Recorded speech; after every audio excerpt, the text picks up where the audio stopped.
Oke, selamat datang di channel YouTube saya, Charles Lee. Pada kesempatan kali ini, saya akan membahas beberapa saham dari sektor properti. Ada APLN, ada ASRI, ada LPKR, ada CTRA, Ciputra, ada BSDE, ada juga SMRA. Karena cukup banyak, jadi saya pembahasannya mungkin akan lebih singkat sehingga videonya tidak terlalu panjang. Seperti itu.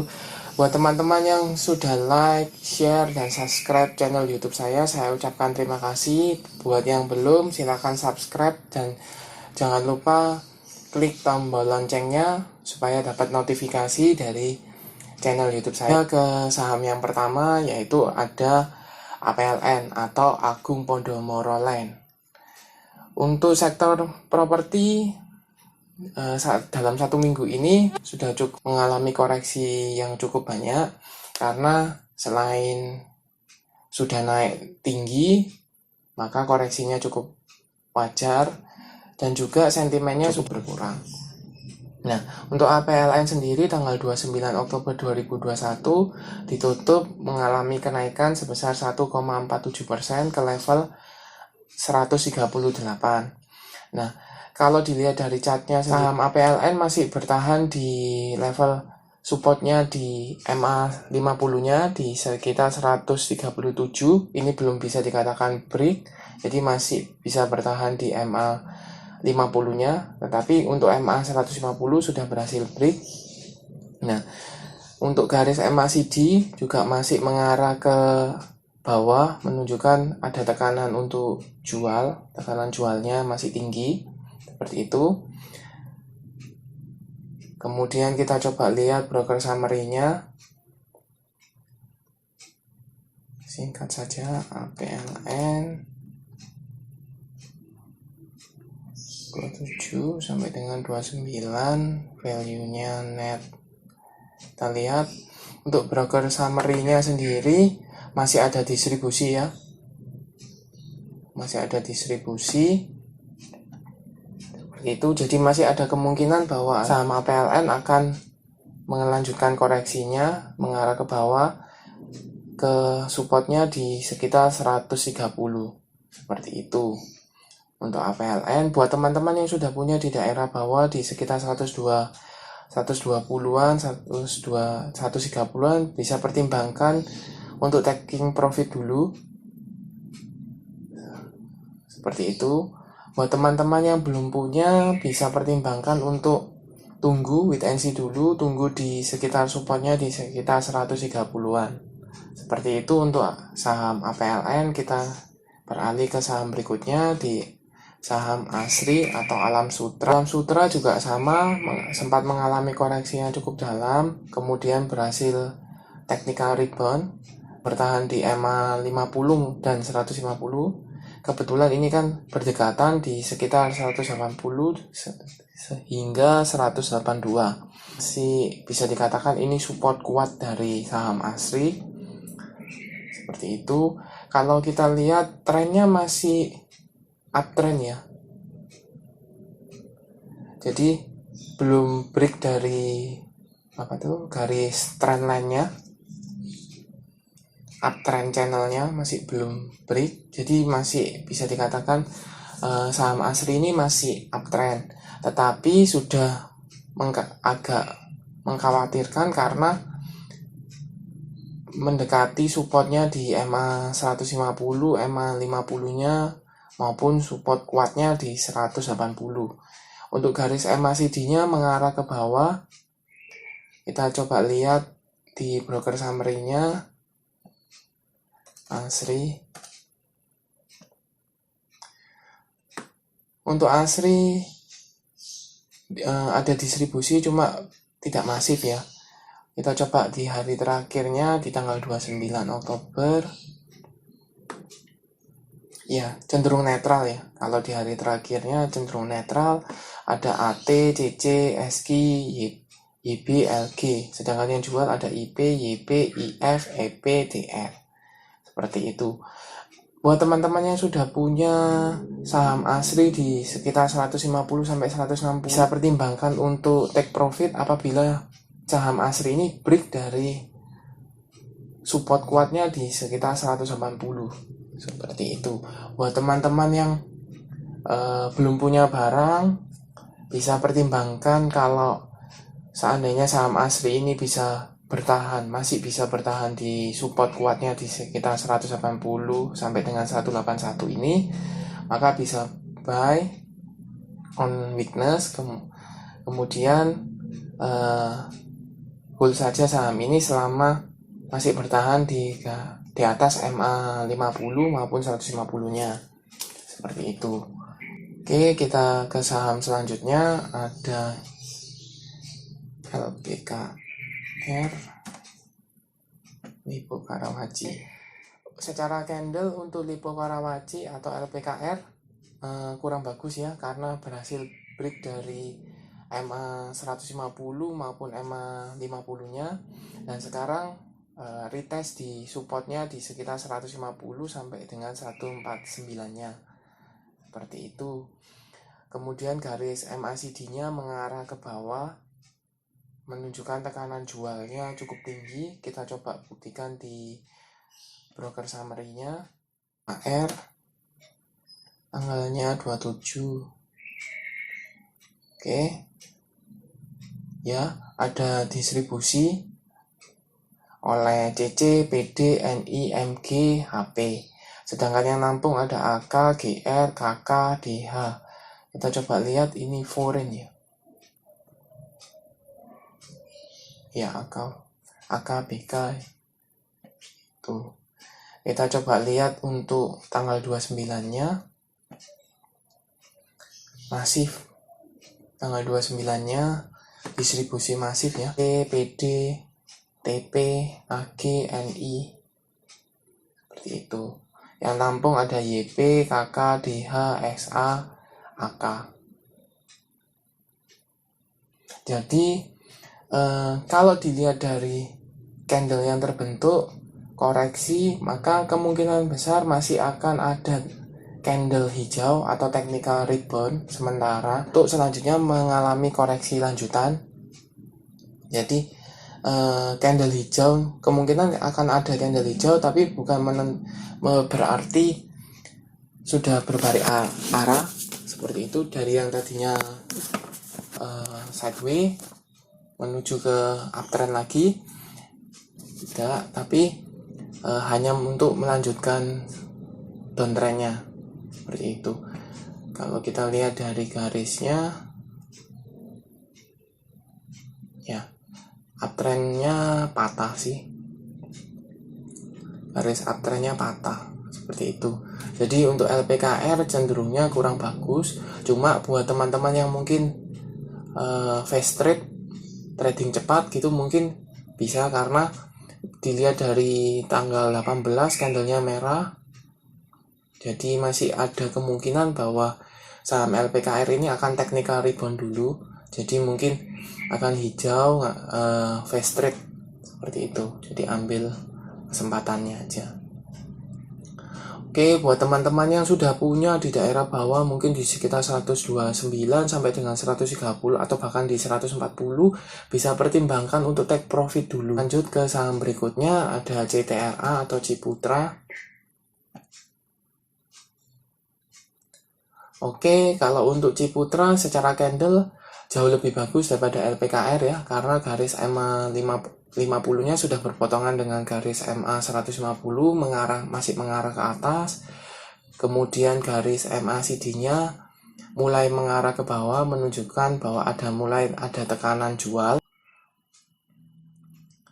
Tetapi untuk saham CTRA selama masih bertahan di supportnya di sekitar 1065, masih bisa hold saja saham ini. Itu buat teman-teman yang belum punya saham CTRA, bisa tunggu saja saham ini di sekitar 165, atau kalau mau lebih aman lagi, lebih konservatif, di level psikologisnya di 1000. sampai dengan 1010. Seperti itu. Kita coba broker summary-nya. CTRA tanggal 27. Oke, ada distribusi ya. Oleh ZP, PD, CC, KZ, LG. Dengan yang nampung ada CS, BK, RX, BB, YP. Untuk tanggal 29-nya sendiri kita coba cek. Masih distribusi, jadi ada kemungkinan bahwa saham CTRA ini akan break dari level supportnya di 1065 seperti itu. Tapi secara tren masih cukup bagus ya kalau untuk saham CTRA. Berikutnya di saham BSDE Bumi Serpong sendiri atau BSDE pada penutupan tanggal 29 Oktober 2021 mengalami kenaikan sebesar 2,3% ke level 1110. Secara chartnya untuk BSDE lebih bagus ya, karena garis EMA-nya bersama seperti CTRA, yaitu masih garis EMA 50-nya berpotongan, masih mengarah ke atas, volumenya ada, dan masih bertahan di level supportnya di 1100, masih bertahan seperti itu. Kita coba lihat broker summary-nya. BSDE untuk tanggal 27 Oktober. Untuk BSDE sendiri dari tanggal 27 sampai tanggal 29 Oktober ada distribusi, cuma tidak masif ya. Ada distribusi. Untuk tanggal 29-nya kita bisa cek. Untuk tanggal 29-nya ada akumulasi tetapi tidak masif. Jadi masih tidak terlalu banyak ya. Seperti itu. Nah, buat teman-teman yang sudah punya saham BSDE di daerah bawah sekitar 900-an sampai dengan 980 atau under 980, bisa pertimbangkan untuk take profit apabila BSDE ini gagal bertahan di supportnya di 1100. Jadi kalau gagal break bisa pertimbangkan untuk take profit, tetapi selama masih bertahan di 1100 bisa hold saja saham ini. Seperti itu. Buat teman-teman yang belum punya saham ini, lebih baik wait and see dulu, karena sentimennya masih belum. Untuk saham-saham properti masih belum. Garis MACD-nya mengarah ke bawah, berarti menunjukkan ada tekanan jual. Jadi masih ada kemungkinan jika distribusinya berlanjut, maka ada kemungkinan untuk retest di supportnya di sekitar 145-an.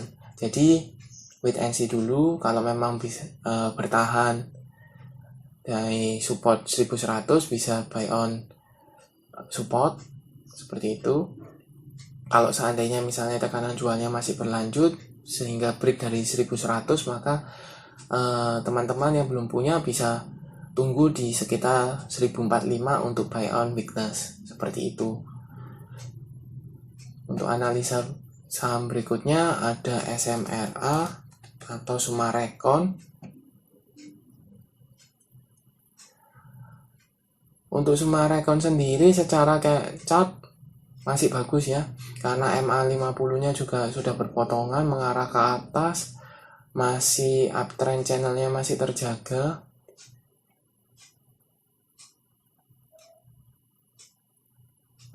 Ya, uptrend channelnya masih terjaga, masih uptrend, hanya cenderung karena minim sentimen, jadi masih bisa bertahan